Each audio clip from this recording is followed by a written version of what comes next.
I'm not a bad guy. However, things happen for a reason. There's a lot of things in my life that I had enjoyed.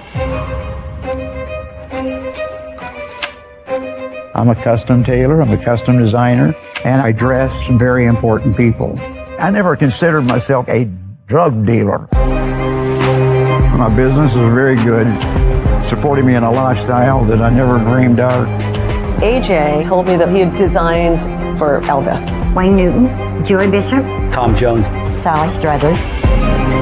and at the same time, he was measuring the inseams of some of the most dangerous people on the planet.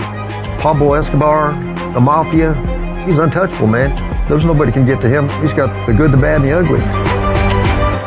He was very debonair, 6 feet of just gorgeous. But he had this dark side that just took over. AJ was a risk taker. All of these people did not know what he was doing. A lot of these mobsters had been dug up out in the desert. They all had one thing in common. They had AJ's logo in the inside of their jacket. AJ was a hustler and a smooth-talking playboy. He was also a con man. I don't think AJ told me everything. He was a master manipulator. We haven't even started. We've got so much that we'll have to figure it again out.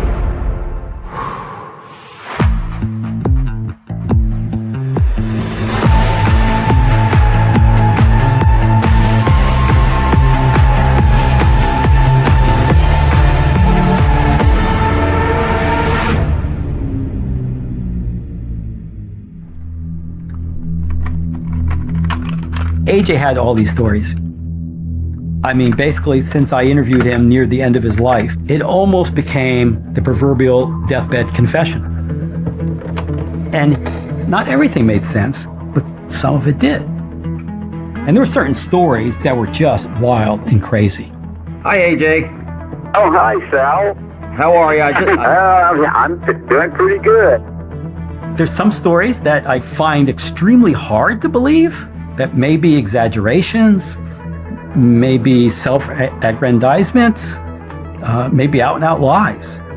And whenever I thought it was skidding off the tracks in talking to AJ, there'd be a glimmer of a fact in the research that made absolute sense. I lived an unusual life and not holding anything back. Right. Actually, you can be even right here. Right there's nice. Yeah. Right there? That looks better. Yeah. In his final years, he sat for a number of on-camera interviews, but he was careful what he said, and he was careful of not releasing them to anybody in the public. All right, let's keep it shot like that. All right, we're ready. So where do you want me to start? He took as many precautions as he could. AJ was very aware he could end up, in prison or dead. I want you to look at this camera when we're talking. Okay, got you. But this was his opportunity to tell his story. Say your name, okay? Are you ready? Go ahead. All right, my name is Argus J. Pratt. I'm here today to share with you a story about a kid from the sticks of northwestern Arkansas. I was born November 3rd, 1940 in Yardale, Arkansas. The way we made our living, we either grew it, milked it, raised it, slaughtered it, or we didn't eat. I'm the only brother of AJ Pratt, the only sibling. I loved him dearly, really looked up to him. My mother never worked. My father was a farmer at the time. During those days, there was very few things to do. There was no modern conveniences. We did not have electricity, running water, since we had no toys or anything of that nature. I would take the parts to my mother's old Singer treadle sewing machine, and the attachments would become my toys. And the next thing I knew, I was trying to thread a bobbin. It's a little different for a young guy out of the sticks. I started to be able to see pictures in my mind. The fantasy of my mind was to be able to make myself a suit. Here's an 8-year-old kid stretching my foot out leaning way back, attempting to get the treadle to turn and using the wheel so that I could do the stitches. When you look at the picture of it, you can tell perhaps it was made by an 8-year-old boy. To me, it was the greatest suit that I've ever worn in my life. But of course, I was expected at a very young age to be working in the fields, milking the cow, gathering the eggs, doing things of that nature. So when caught behind the old Singer sewing machine, my mother and father would both tell me, Argus, boys don't belong behind the sewing machine. That's something that the girls do. Boys didn't sew back then. People would have thought you were a sissy. About every other day I was coming home with black eyes, bleeding all over my body and my freshly made flower spike shirt. There was very little future for any young person in northwestern Arkansas back in those years. So I discussed with my parents I perhaps could get a job in a larger city. So 15 years of age, and I was able to hitchhike to Wichita, Kansas. I arrived there in 1956. I was very young when he left home. I was 8. He wanted to make it really good in life, and he wanted my parents to be proud of him. He looked up to them, really respected them. He hustled tailoring jobs for the next 10 years, and he accumulated enough money to finally open a shop in Wichita in 1968. It was called A.J. Pratt's Hong Kong Fashions. Do I look good in this? Oh, do I look good in this? I started out with a great attitude. I really like people. I like to be around any type of gathering. A.J. had a way of walking into a room with no matter what kind of characters there are, and people just all of a sudden, they loved him. He was very charismatic. He'd make you think that you were the neatest looking person, had the nicest looking clothes on. People loved AJ. He was the best salesman I ever met. Literally from the moment I met AJ, I was taken. He walked in dressed in one of his own fashions that was ridiculously over the top. And what really killed me was he noticed everything I was wearing. So he charmed me by being like, oh, I love your jewelry. Do I look good in this? AJ could get you to talk about anything. And he had such an overwhelming charm. And part of me, from the first time I met him, couldn't figure out if he was a great con man or if he was for real. For the first year, the word was starting to get around the small city of Wichita, Kansas, and a man by the name of Jerry Muth discovered that I was the guy that everybody had been talking about. Jerry was getting ready to run for the state attorney general of the state of Kansas, so he asked me to design a new wardrobe for him. We became very close, very good friends. One day, I was contacted by Jerry Muth to do a special favor. Well, apparently, he says, hey, I've got a friend. Let's say he's in the meat business. He wants to see you, and he'll fly you. The first time AJ was ever on an airplane was on a private jet to Kansas City. Keep in mind, I had absolutely no idea who I'm getting ready to see. I stepped off the plane, and the automobile pulled right up to the Learjet. I could tell that this was an unusual group of people. I'm smart enough to know that these guys are tough. We arrived at the destination, so I took my fabric swatches, my attaché case, and we go into the office. And it turns out it's Nick Savella, the head of the Kansas City mob.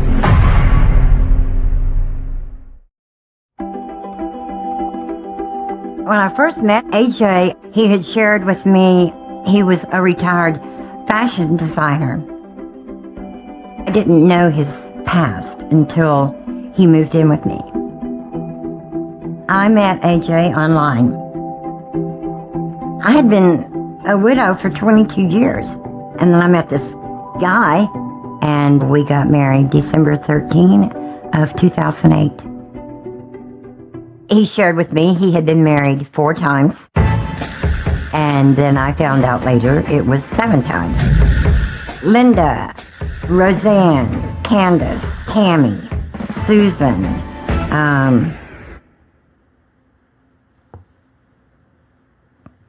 Marla. I'm wife number 7. However, shortly after he moved in with me, something happened. I was working at a skincare studio, and 2 men came into the store. I was by myself, and they robbed the store. One of them grabbed me by my neck and threw me to the floor. He told me that if I got up, he was going to kill me. And then I don't remember a lot after that, other than an ambulance and the police. I did not see AJ until the hospital. He asked if I got a good description of them, and I said yes, and I gave it to the police. I said, but I doubt that they do anything because there's so many robberies. And he said, I don't need them to do anything. I'm going to handle this. And I was telling him, well, you can't just go out and fight the whole city. And he said, no, I have connections. I said, what, the mob? Jokingly. And he said, Cece, I have connections. And then I sat back and realized, oh my God, he has connections to the mob. I mean, to the real mob. I think actually where we left off the last time. Jerry Meade sent me to Kansas City. Right. Well, tell me that story then. The introductions went on, and I met Nick Savella. I mean, I wasn't that naive. I wasn't like I've been around the mob before, but I was smart enough to know that, look, these guys are tough. Nick Savella was the boss in Kansas City. And he and his brother are trying to just look like nice, hardworking, immigrant businessmen, while at the same time, Savella has proved to be a sharp operator who gets things done. He was a guy who did the violent deeds and then gets to the point where he's ordering the violent deeds. So if you meet him, you better play your cards right. After we said our hellos, I set my case down, which was full of fabrics. Nick was looking at stuff. He didn't have very good taste. He said, listen now, what do you think? I described his complexion and then the fabrics and so forth, and it was very well presented. He said, wow. This meeting was to later become one of the more significant meetings in my career. Says I have many people I'd like to introduce you to that enjoy nice, custom, handmade clothing such as you do. Apparently, when Nick saw AJ's fashions, he really wanted to, get AJ to dress him and all of his mobster buddies. It makes you wonder what it would have been like for this country boy with all these gangsters and mobsters, and then all of a sudden turn them into putty, and next thing you know, they love him. That became some of the better clients that I've ever had in my life. I never asked any questions. These people respected my work. I respected them. They treated me with all of the respect in the world. All of a sudden, things as far as my career continue to improve. Nick Savella accepted AJ, liked AJ, and so AJ is trusted within the Kansas City mob, and therefore those in sort of the Venn diagram where it fits in with the rest of the mob. The Midwest is sort of its own area. Kansas City, Chicago, Milwaukee, Cleveland. They are interconnected, and it means AJ is pretty well guaranteed some business. He asked if I was ever in the Chicago area. I said, I can be in just about any area where my services are needed. Savella set AJ up making all them suits because they all wanted to look nice. They wanted to look like they were something special other than mobsters. These people see people like them on the screen, and they look great, but yet when they look in a mirror at themselves, they're slouched over and they don't look like the movie star they'd like to. I think AJ had a natural gift for making clothes. He completely understood that he could make a squat, short, overweight mob guy look like Sinatra. And the fact that he could do that fascinated him. The mob guys thought they looked like Sinatra, even though they didn't. The telephone calls are coming in now from Chicago, Milwaukee, and all around. I get a telephone call from Cleveland. AJ was doing a number of suits. And so there was a schedule as to whose was due when and when he'd have it finished and send it out to whoever. A guy by the name of Service. He was the boss of Cleveland. The boss. The most dangerous son of a gun anybody would ever meet. Cleveland, like a lot of other cities, has its different families who are sometimes working together and sometimes at odds. And they are very conscious of pecking order. Now, Scalish works his way up on one side, and he's now the boss, but AJ delivers to Danny Green, who's a lower level guy in the Cleveland mob, before he gets to John Scalish. That's an insult to Scalish. I caught the flight, arrived in Cleveland on a Friday late afternoon, and was rather excited and very pleased with what I had done. I was expecting a compliment, if anything, and walked into this man's house. I displayed his wardrobe, and then he takes two shirts, and he just looks at me right in my eyes, and he just threw them right at me, hit me right in my face. And AJ said, "I thought you would never see me again." And the guy threw him out. I violated protocol. How dare me deliver anything to anybody before I deliver his wardrobe. Now that, to you and myself and to other people, might sound a little bit petty, but these guys are serious about it. After being threatened by Scalish, AJ continued to work with them because he absolutely knew what his mob connections could do for him in business and in life, his success. And he was going to play that as far as he could. And it worked out well for all of them, at least for a while.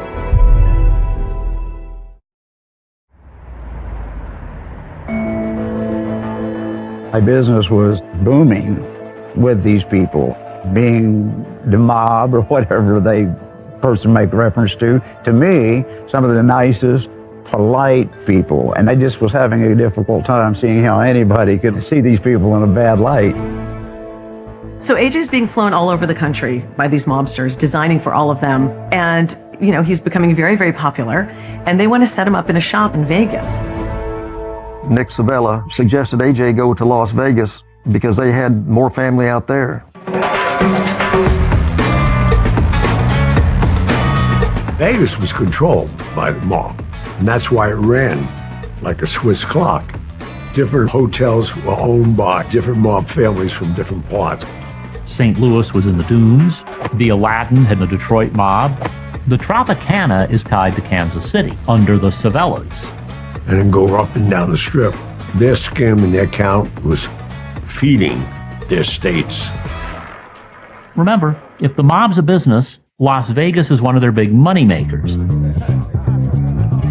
They were skimming a lot of money out of Las Vegas. And that's helping to finance a lot of the other things they do. That's where I came in with everybody, taking the skim and bringing it to the Vatican and clearing it through them, and then they disperse it wherever they wanted. People don't realize, I got to Vegas in 1959. Everybody knew me as the kid. In the mob world, it was the kid, Costello's kid. I was just a treat to be around these people. And that's all Costello wanted me to do, watch them. Of course, I was Nick Savelli's. The way Nick Savelli would like to tell it, that I was kind of like his boy. Then that means you're okay. He knows, yeah, the mob is helping. The question in that case is going to be, just how much is AJ going to be controlled by them? I was a little bit nervous and apprehensive actually about entering into Las Vegas because it was going to be a complete different lifestyle, but it was a very exciting, rare opportunity. So I made the arrangements, I make the deal, and I'm leaving Wichita, Kansas on the 4th of July, 1969. I was very excited, had not been to Las Vegas before. I'm standing and staring.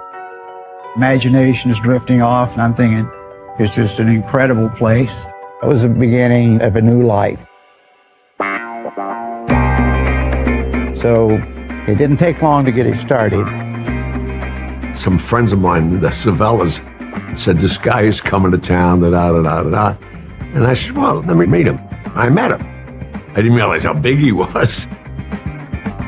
When he walked into a room, he got the attention immediately. First of all, his size, the way he dressed. I thought he was a colorful guy. I mean, a fun guy, too.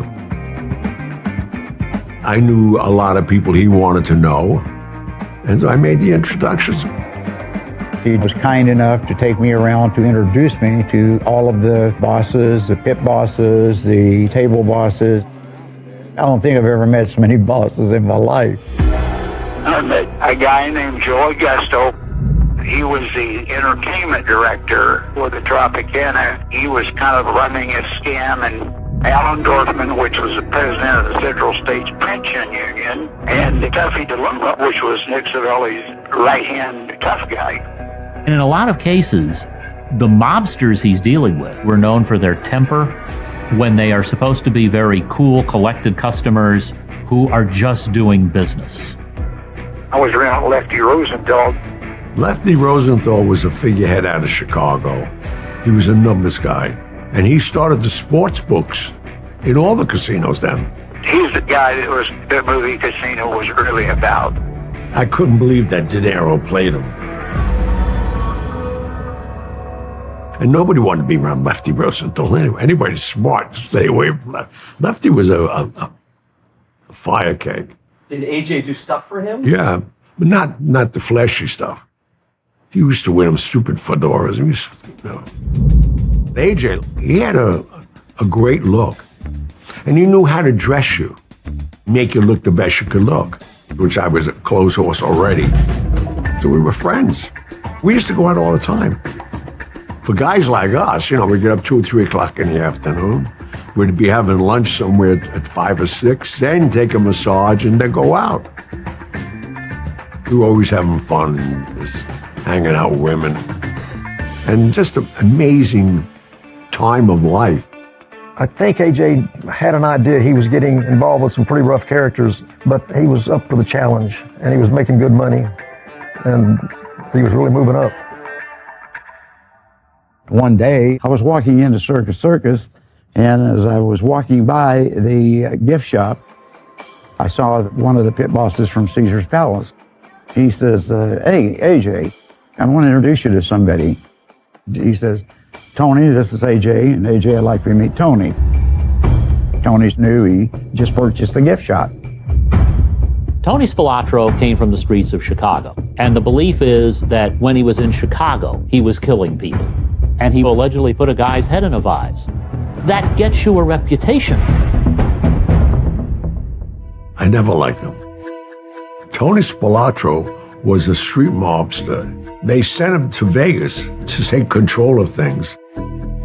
His nickname was the Ant, and anybody that's watching this that saw the movie Casino, Joe Pesci played him in the movie. 10,000. 50,000. 50,000. Go get it. And portrayed him to a T. He was a pain in the ass, and he thought he had no rules to abide by, and not a nice person. Chicago wants an enforcer in Las Vegas, someone to make sure the skim is going well. So originally, he ends up at the Circus with the gift shop concession. That is a good place from which to watch the casino. You also don't have to be licensed by the state. This guy was a very, very short guy, probably, I think, around 5'3". I could tell he was kind of a rough guy to be so little.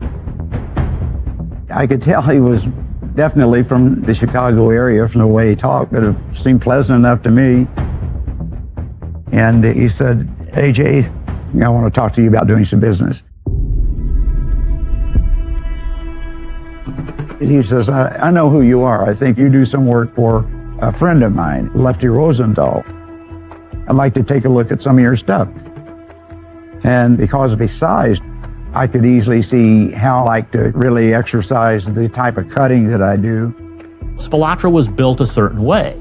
There are some who said he had a Napoleon complex, and perhaps he did. He was small. Actually, Ned Day, a great reporter who covered the mob in Las Vegas, referred to Spilotro as a fireplug masquerading as a man. So if AJ could make Spilotro look better when he was going to be dressed up, he was going to be a friend for life. I decided to give him the long, lean silhouette look. I'm a custom tailor, I'm a custom designer. I can take a guy that's maybe like 5'3", and I can cut a garment with a shape cutting and a high armhole cut, narrow the sleeves, work around this person, and make him appear to be of a more long, lean silhouette. And he does a really good job. And apparently AJ and Tony Spilotro, who's one of the most dangerous hitmen at the time, become buddies. I think AJ liked to put himself in dangerous situations. He enjoyed the dichotomy of being a designer and hanging out with bad guys. It was not something he shied away from.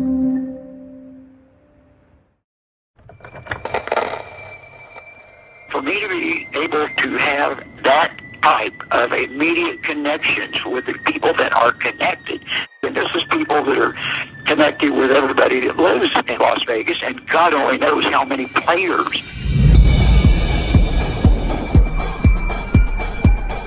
If you look at the mob in the late 1960s, early 1970s, they're involved in gambling, they're involved in loan sharking, you name it.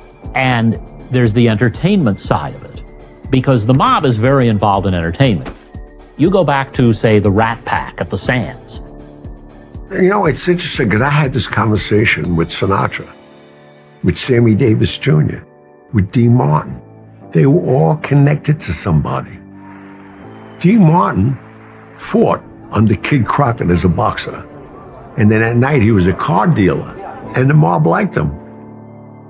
Even Sammy Davis, they took him under his wing, but they had to work so many weeks a year for them for nothing. It doesn't mean that an entertainer's a mobster, but it does mean that there is this connection. AJ's in Las Vegas, where all these entertainers are, all these mobsters are, and AJ can be friendly with everybody and help everybody.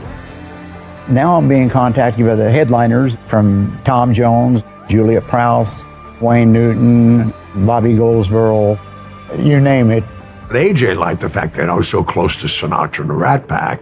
And then, you know, he got to know them too. Sammy fell in love with them. I would measure them and I would go to see their show, examine their acts on stage, and then I would design what I felt would complement their act. To go to AJ's shop, you never knew who was there. So if you had nothing to do, you stop by and hang out. We stopped partying, you know, people coming and going all the time. He had every celebrity in the world. After 2 or 3 years, he was made. On top of it, I really had a desire to become involved in the stage extravaganzas. And so Joe Augusto informed me he would introduce me to the producer of the show, the Polish Bergier. The Mafia bought the shows. They had the money to put into the shows. Nobody else had that kind of money. I have to say they were quite smart. They would scan the whole world for the best choreographers, the best costume designers, the best beautiful women in the world. They scanned the whole world to find me. I was the only person who could do 10 somersaults across the stage from a standing position. And there was always a booth that was always put there for the Mafia. So just before the curtain would go up, they would come in their tuxedos and their big cigar. There was smoked cigars for some reason. And then they'd come backstage and tell us how great we were and give us money, whatever we wanted. And then they'd say, well, put my girlfriend in the show. And we'd have to get rid of somebody and put her in the show. And usually the girls didn't have any talent, but usually they were beautiful. But that's how they kind of operated the place. I knew AJ as a tailor.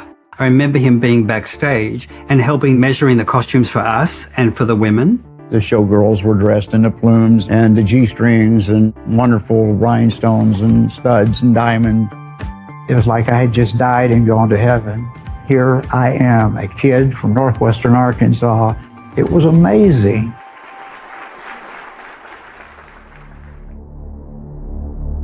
These mafia guys that AJ was making clothing for, they a lot of times wanted favors.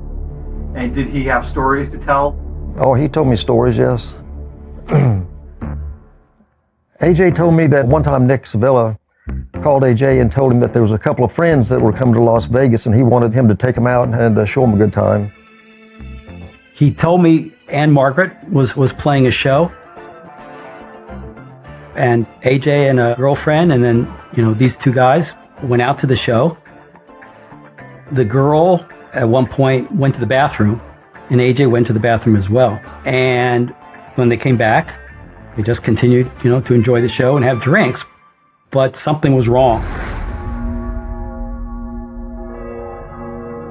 All of a sudden, AJ started feeling woozy. And the girl was starting to freak out a little bit. So AJ excused himself and went to the restroom.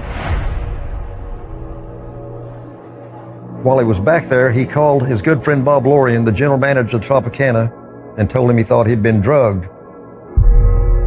Bob made arrangements and took him where they could sleep it off.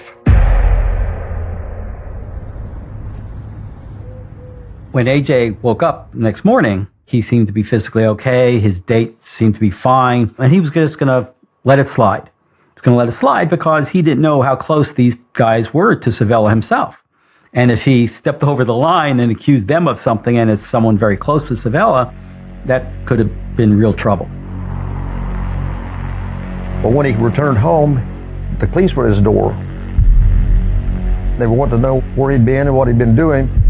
He says to me, we got activity reported here. There's some things that's going on in this place we're in right now, and that there's some complaint. I said, well, may I ask you what form of complaint? He said, well, attempted rape.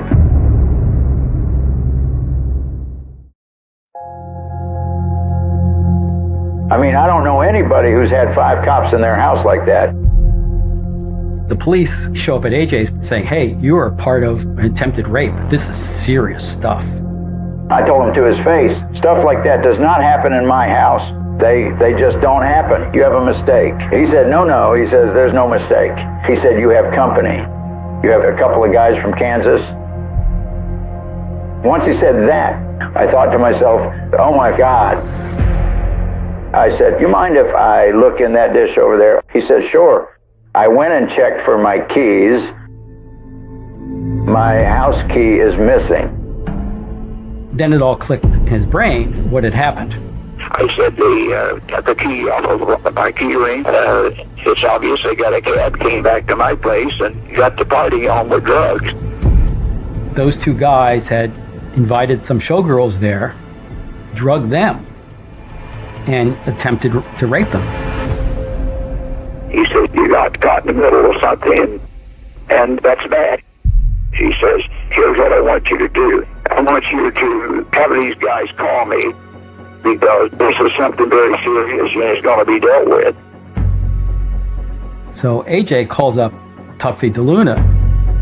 I said, man, I had just waited a lot of heat because of these two characters. He said, what? Tuffy DeLuna had come up through the ranks in Kansas City and is one of the top people under the Savellas. And in that role, he is in charge also of keeping an eye on Las Vegas. So I told him exactly what had happened, and DeLuna apologized. He says, AJ, I'm not that familiar with these guys. This is Nick's deal. He said, but let me promise you, this will be taken care of. End of phone call.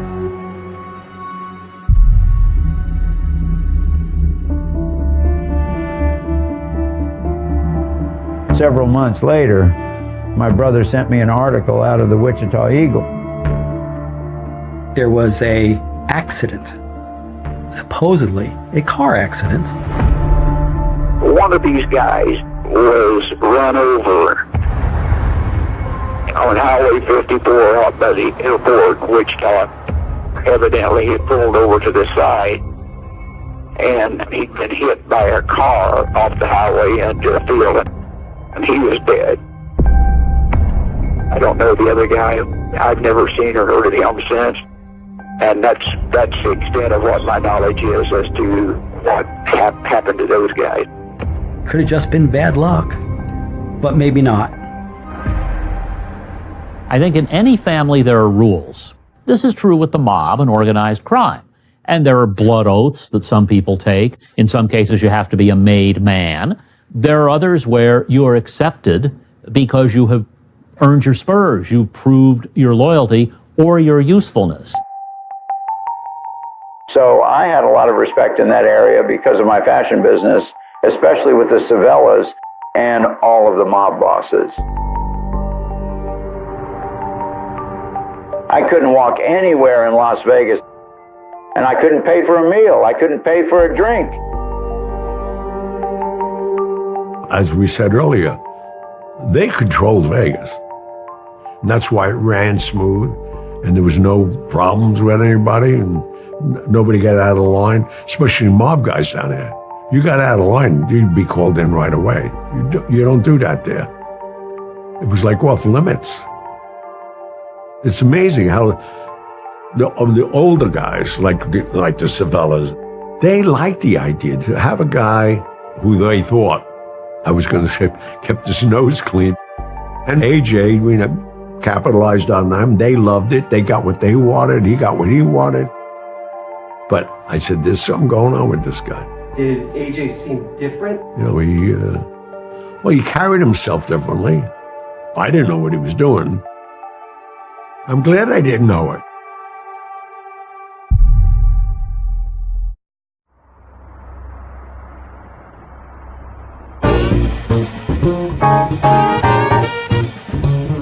The first time that I met AJ, I told my wife, I said, I met the most unusual person I've ever met in my life. And he came in my office at the used car lot, and I was taken aback because he had so much perfume on that I almost started sneezing. You really couldn't tell who this guy was or what he was. He talked about being a clothes designer, and that was pretty much as far as he went until we got to know each other a lot better. And we went out to dinner one night, and AJ said he had this great place for dinner. And we got there, and of course they all knew AJ, and he introduced us. They treated us like royalty. And of course we were in the bar first having a drink, and I'll let you tell the rest of that story. Well, we weren't there probably 15 minutes, and these three guys came to the booth where we were at and just really motioned to him. They didn't hardly say anything, but he got up and went back further in the bar to another booth, and some guy at the bar, a snub-nosed revolver fell out of his pocket. He was sitting at the bar. So he just casually picked it up, put it back in his pocket, and we're all looking at each other like, what was that? And then just a few minutes after that, AJ came back to the table. He was very subdued and said, let's go eat. The look on his face was not good, and those guys were serious. Now, outside of that restaurant was a jewelry store that was attached to the restaurant. The story I got was that it was the site of the largest cocaine bust in the state a couple of years before that, and he was involved in it. I was later on just shocked to find out what his background really was. The mob thought AJ was just a tailor. They had no idea that he had other connections and other things. my personal life by now, as far as all I was doing was just about working around the clock. And I had new clientele all the time. And I'm starting to get calls from all over the world, literally, to do the personal wardrobe design work. One day, someone walked into AJ's store in Vegas. There was a very distinguished Colombian gentleman that I made an appointment, designed him a wardrobe, and he was very pleased. In fact, he was ecstatic, and he invited me. He says, "Why do you need to take a break?" And he said, "Sure love to have you be my guest in Colombia." He was going to give me a little tour of a couple of the beach cities, and then he said he wanted to take me to meet a very special person to employ my services. So I checked my schedule. It sounded very intriguing, very interesting. And so I made arrangements to take a week to go to Colombia. Now, I was excited to be taking my needle and thread on international.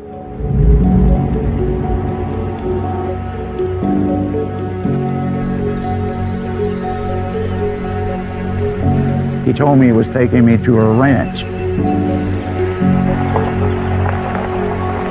There was some really tricky roads. I remember looking down and there's no bottom.